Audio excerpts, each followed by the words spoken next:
La cámara enfoca un mapa digital de Ocala, Florida, que se transforma lentamente en un plano arquitectónico de un apartamento.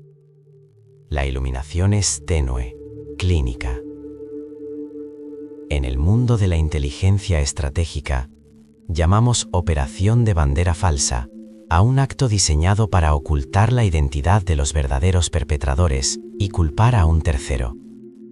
Es una táctica de guerra, de espionaje, de geopolítica. Pero lo que olvidamos a menudo es que estas mismas tácticas de engaño, infiltración y eliminación se despliegan con una precisión aterradora dentro de las cuatro paredes de un hogar. El 25 de marzo de 2023, las autoridades del condado de Marion, Florida, entraron en un apartamento secundario, lejos de la residencia principal de la familia Smith. Lo que encontraron fue una escena diseñada meticulosamente para contar una historia específica. El cuerpo de Timothy Smith, de 59 años, yacía en una posición comprometedora. Había marcas de ligaduras. El escenario sugería un encuentro sexual clandestino, un juego erótico que se salió de control, ejecutado quizás por un extraño, un amante anónimo que huyó en la noche. Esa era la narrativa que el asesino quería que el mundo y la policía consumieran. Era desinformación pura, porque Timothy Smith no murió en ese apartamento y no murió a manos de un extraño. Fue víctima de lo que en análisis de riesgos llamamos la amenaza interna. El enemigo ya estaba dentro del perímetro. Soy su analista y hoy vamos a deconstruir no solo un crimen, sino una operación de encubrimiento fallida: el asesinato de Tim Smith. Para entender la magnitud de la pérdida, primero debemos evaluar el activo. Tim Smith no era un ciudadano anónimo.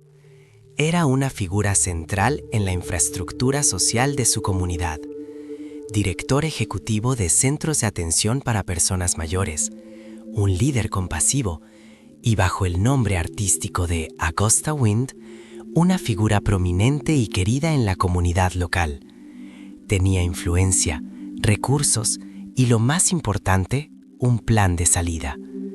Nuestra inteligencia indica que Smith estaba preparando una reubicación estratégica. Había asegurado un nuevo puesto de trabajo en otro condado. Estaba planeando dejar atrás no solo su ciudad, sino su matrimonio. Y aquí es donde entra el actor hostil, Herbert Swilly, su esposo.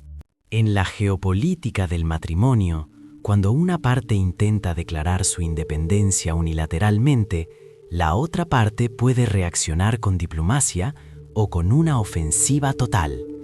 Swilly eligió la opción nuclear. Analicemos la metodología del ataque. No fue un crimen pasional impulsivo, fue una ejecución premeditada con componentes químicos y cinéticos. El informe toxicológico reveló la presencia de difenidramina en el sistema de Smith, Benadryl, pero no una dosis terapéutica, una dosis masiva, 30 veces la cantidad recomendada. Esto es guerra química a escala doméstica. El objetivo fue incapacitado, sedado, para eliminar cualquier posibilidad de defensa. La resistencia física fue neutralizada antes de que comenzara la violencia física.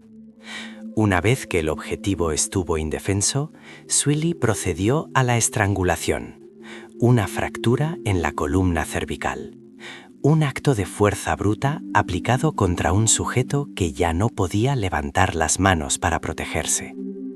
Pero el asesinato fue solo la primera fase de la operación. La segunda fase, la más compleja, fue la limpieza y puesta en escena. Swilly sabía que un cadáver en su residencia principal plantearía preguntas inmediatas. Necesitaba mover el activo. Transportó el cuerpo de su esposo desde su hogar conyugal hasta un apartamento cercano que poseían. Piense en la logística requerida. Mover un cuerpo inerte, evitar testigos, conducir a través de la ciudad. Es el comportamiento de alguien operando con una frialdad táctica absoluta.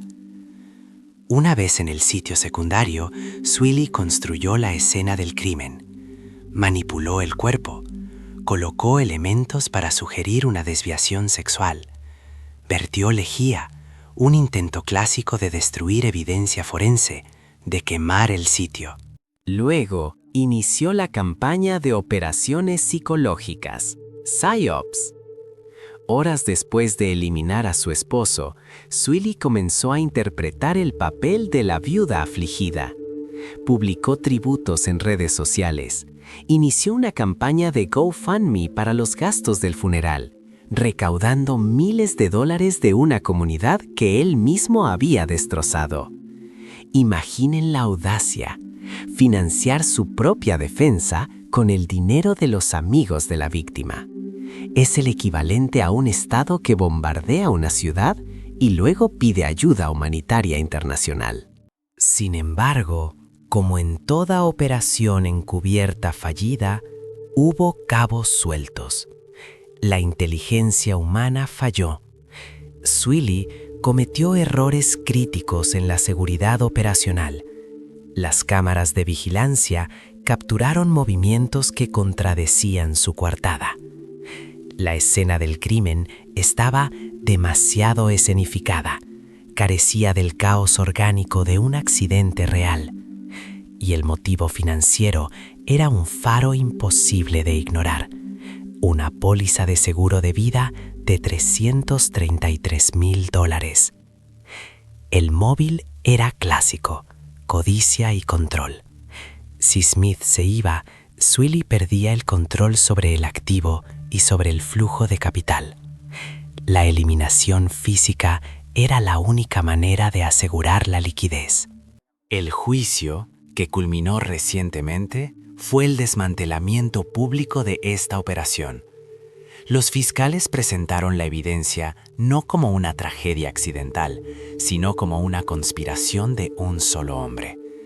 La dosis de Benadryl no fue un error médico, fue el arma. El traslado del cuerpo no fue pánico, fue logística. El veredicto fue contundente, culpable, cadena perpetua. ¿Qué aprendemos de esto desde una perspectiva analítica? Que las amenazas más peligrosas a menudo tienen las credenciales de acceso más altas. Herbert Swilly tenía acceso total a la casa, a la comida, a la confianza y a la vida de Tim Smith. No necesitó forzar una cerradura, tenía la llave. El asesinato de Tim Smith nos recuerda una lección brutal de la contrainteligencia. La confianza es una vulnerabilidad. En este caso, la traición no vino de un estado enemigo, ni de una facción rival, sino de la persona que dormía al otro lado de la cama. La operación de bandera falsa fracasó, pero el costo fue la vida de un hombre que solo buscaba una nueva dirección. Soy su analista. Manténganse vigilantes, incluso en casa.